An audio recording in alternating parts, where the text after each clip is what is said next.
Bonjour à tous. Lorsqu'on s'approche de Dieu, il est important de savoir pourquoi. Si on veut lui demander quelque chose, d'avoir bien cerné ses demandes. Et c'est ce que nous rapporte un épisode de la vie de Jésus que nous retrouvons dans l'Évangile selon Matthieu, au chapitre 20, et à partir du verset 29.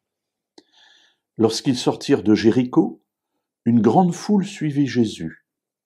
Or 2 aveugles, assis au bord du chemin, entendirent que Jésus passait et crièrent : « Aie pitié de nous, Seigneur, fils de David !» La foule leur faisait des reproches pour les faire taire, mais ils crièrent plus fort : « Aie pitié de nous, Seigneur, fils de David !» Jésus s'arrêta, les appela et dit : « Que voulez-vous que je vous fasse ? » Ils lui répondirent : « Seigneur, que nos yeux s'ouvrent. » Saisi de compassion, Jésus toucha leurs yeux, et aussitôt ils recouvrèrent la vue et le suivirent.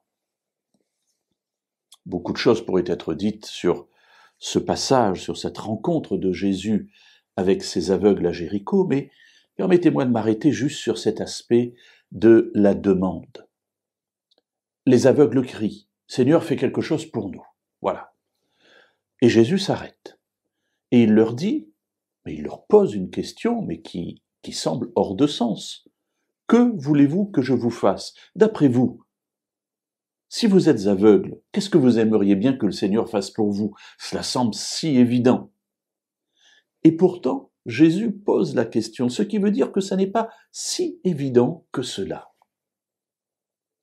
Quand on y réfléchit un peu, on se dit effectivement, les aveugles auraient pu dire : « Seigneur, fais que les gens soient plus généreux.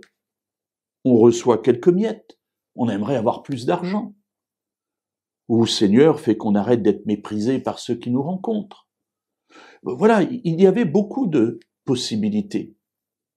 Et ce que Jésus veut faire, c'est pousser les aveugles à réfléchir à ce qu'ils attendent réellement de lui. Et c'est ce que Dieu veut pour nous également. Qu'est-ce que nous attendons réellement de lui ? Peut-être sommes-nous aveugles et voulons-nous plus d'argent pour vivre ? Ici, les aveugles vont aller à l'essentiel. Nous voulons voir. Nous voulons retrouver notre situation de dignité. Et une fois que Jésus a répondu à leur attente, ils se lèvent et le suivent.